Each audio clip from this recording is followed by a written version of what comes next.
Mke mwema anatoka kwa Bwana, lakini mume mwema anatoka Tukuyu.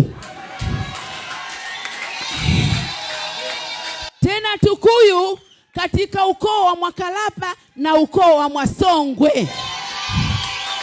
Mimi ni dada Emi. Mimi ndiye ambaye nilinyonya ziwa nikamwachia bibi harusi Neli. Mtoto wangu huyu au mdogo wangu huyu miaka 23 aliyokaa na bwana Kaisi Edwin Mwasongwe hakuwahi kuniletea malalamiko hata siku moja. Na kuomba ukamtunze huyu mwanaume. Ninampenda Kaisi, wewe mwenyewe unajua. Uliwahi kuja kwangu eti Kaisi kaniuzi, nikakufukuza saa 6 za usiku. Nikakwambia toka, toka, toka, toka. Njoo kwangu uniambie Kaisi nimemfumania, lakini usiniambie Kaisi nimekuta Kaisi ameniuzi. Toka nyumbani kwangu. Nilimrudisha kwa Kaisi saa 6 za usiku. Kampende Kaisi.